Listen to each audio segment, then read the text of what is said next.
Retomamos aqui mais um Bíblia Fala. Espero sinceramente que tenha vivido uma experiência boa com Cristo e possa de alguma forma continuar a ter o desejo de aprender mais sobre aquilo que a Bíblia tem para nos revelar. Para hoje voltamos à segunda epístola de Pedro. Como lhe disse, ao longo desta semana iremos ver algumas profecias que Pedro enumera e vamos depois buscar outras que complementam também aquilo que Pedro disse. Mas hoje convido a abrirmos a nossa Bíblia em 2 de Pedro, capítulo 1, para lermos os dois versículos, o versículo 16 até ao 18, que diz: porque não vos fizemos saber a virtude e a vinda do nosso Senhor Jesus Cristo, seguindo fábulas artificialmente compostas, mas nós mesmos vimos a sua majestade. Porquanto ele recebeu de Deus Pai honra e glória, quando da magnífica glória lhe foi dirigida a seguinte voz: este é o meu Filho amado, em quem me tenho comprazido. E ouvimos esta voz dirigida ao céu, ou do céu, estando nós com ele no Monte Santo.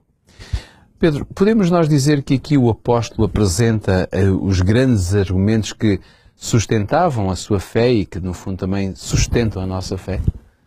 Totalmente. Isto é Pedro claramente a tentar mostrar a base sólida da razão, no fundo, pela qual ele pode falar de Jesus Cristo e apresentar esta mensagem.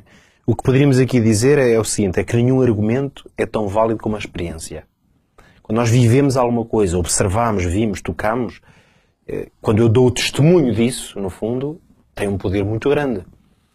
Nós sabemos que pessoas são julgadas, condenadas ou não, com base em testemunhos. Exato. Portanto, o testemunho é uma coisa muito poderosa. Por isso, quando uma pessoa mente, por exemplo, quando tem que testemunhar, isso pode dar um resultado terrível. Não apenas em termos de justiça, mas até nas relações entre as pessoas. Porque nós, quando uma pessoa diz, olha, eu estive ali, isto aconteceu, vi, isso é uma coisa que tem um poder muito grande. Por isso é que há pessoas que nós, eventualmente, já sabemos que elas não são muito confiáveis, elas dizem-nos uma coisa e nós ficamos desconfiados. Será que aconteceu mesmo? Por isso, o testemunho de uma pessoa que é sólida em termos éticos, em quem nós podemos confiar, é uma coisa extremamente poderosa. Toda a argumentação que, no fundo, o apóstolo aqui desenvolve é baseada nesta ideia de que, quando ele escreve, diz estas coisas à igreja, os adverte sobre Jesus Cristo, ele não está, no fundo, a falar com base em filosofia, conceitos, é com base na experiência. Ele esteve com Jesus. Claro. Viu, acompanhou e, portanto, os discípulos, o que nós podemos dizer é que os discípulos em particular, que viveram tão perto de Jesus, que o acompanharam, mesmo outras pessoas que viveram com ele, estas pessoas não eram loucas. Claro. Uma das grandes bases, digamos, para termos uma evidência, e não é uma evidência científica, naturalmente, mas uma evidência de que, de facto, podemos ter fé e acreditar no relato que, por exemplo, temos nos Evangelhos, é de que não esqueçamos que estes textos são muito antigos. Eles começaram a ser escritos e copiados por pessoas que viveram ainda nesse tempo e que se confrontaram com esta história. E se fosse completamente mentira, se ninguém tivesse visto Jesus a fazer aquelas coisas, os milagres que fez, ressuscitar, seria relativamente fácil as pessoas que viveram naquele tempo dizer: estes testemunhos são falsos. Claro. Jesus não existiu, nunca ninguém o viu, onde é que agora foram inventar isto, nunca fez milagre nenhum. Portanto, há uma certa solidez na ideia de que grupos de pessoas, elas não eram, digamos, loucas há 2000 anos atrás e nós hoje é que sabemos contar a verdade dos acontecimentos. Claro. Portanto, há uma base de confiança que nós hoje mantemos com as pessoas que escreveram estes textos, porque nós temos evidências de que elas viveram aquilo. Viram. Claro, hoje nós estamos a uma distância, é lógico que temos que fazer fé em tudo isto. Mas vamos pôr-nos no lugar de pessoas que receberam cartas do apóstolo Pedro. Algumas dessas pessoas nunca viram ou conviveram com Jesus, mas logicamente viveram muito perto dessa história e sabiam perfeitamente o que tinha acontecido.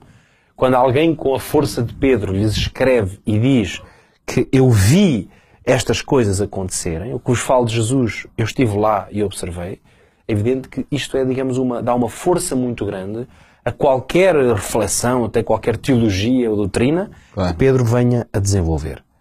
Depois, outra parte relevante aqui é o facto de Pedro decidir, para reforçar, digamos, esta ideia, ele usar a história da transfiguração. Uma história magnífica que nós temos nos Evangelhos, em que sabemos que Jesus levou um pequeno grupo de entre os seus discípulos, aquele grupo de 3 discípulos, e ali vai acontecer um fenómeno incrível em que Jesus, o termo que a Bíblia usa, é que ele foi visto como que transfigurado, portanto, como se ganhasse uma dimensão para lá da dimensão meramente humana. Portanto, é isso que é transfigurar, é mudar-se numa outra figura, como que numa outra personagem, que no fundo é a sua. Podemos imaginar Jesus durante aquele momento como que revestido de facto, a sua glória, enquanto Deus e Criador, e estes homens tiveram a oportunidade de estar ali e ver isto. E foi tão bom que Pedro, a dado momento, perguntou ao Senhor, podemos continuar lógico. Aqui, já não vale a pena ir para mais outro lugar, não é? Porque aquilo que viram foi tão autêntico e tão poderoso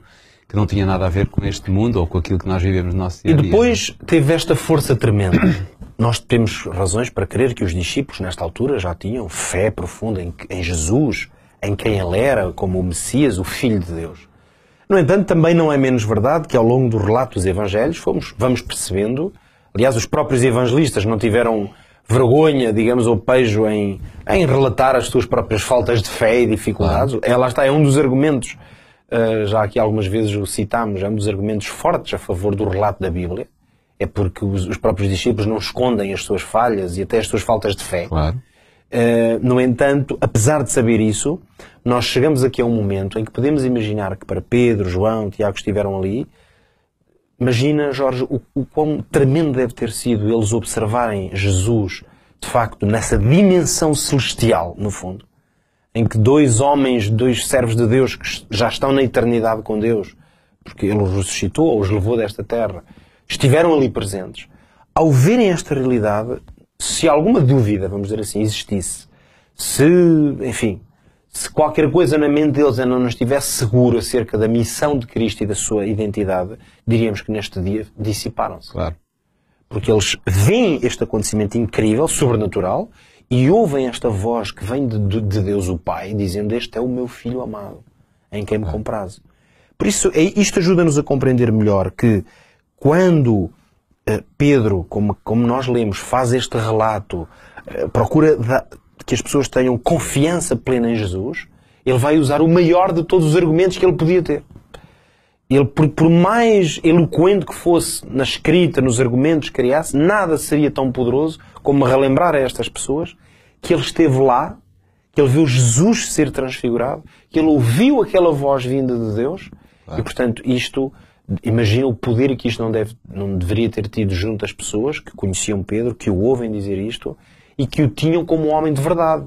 Porque se o tivessem como um homem com falta de caráter, um mentiroso, uma pessoa que não se pode confiar, mas não, eles tinham-no como sabiam que era um homem de verdade. Então há um poder tremendo nisso. E claro, dizer que Jesus é o Filho de Deus, isso faz uma grande diferença na maneira como nós queremos e vivemos. Isto faz-me lembrar as palavras do apóstolo João, que na sua primeira carta, a certa altura, ele diz que quem é que é mentiroso senão aquele que nega que Jesus é o Cristo. Lá está, negar Jesus não era uma coisa quase possível. Neste tempo as pessoas sabiam que Jesus tinha existido. Claro. Agora, negar que Jesus é o Cristo, ou seja, que é o Messias, o enviado de Deus, isso é negar a realidade do que Cristo, exatamente, do que Jesus foi. Por isso, essa é a grande mensagem que Pedro tem a transmitir, é a grande revelação que está a ser feita, é de que aquelas pessoas podiam ter confiança de que Jesus era efetivamente o Cristo, o Messias, o Salvador, porque ele viu em situações que poucos o viram, ele agora podia dar testemunho dessa grande verdade. Que é no fundo o que nós somos chamados a fazer, é a dar testemunho não apenas de conceitos e argumentos teológicos, mas sobretudo, cada um de nós que vive uma experiência com Deus, com certeza que pode dar testemunho. Claro. As pessoas podem crer nele ou não, logicamente, mas um testemunho que é validado na nossa experiência tem muito poder. Portanto, já sabe, se puder dar testemunho da sua relação com Jesus aos outros que vivem à sua volta, de certeza que você vai sentir-se bem, porque está a falar de alguma coisa da qual você é apaixonado e ao mesmo tempo vai possibilitar que Deus, por meio de si, fale a outros. Fique com a certeza que o Bíblia Fala hoje termina aqui, mas amanhã voltamos neste mesmo horário nesta que é a sua estação de rádio em Lisboa e na internet para todo o mundo, mas também através do nosso canal de TV Hope Channel Portugal. Fique bem, até amanhã se Deus quiser.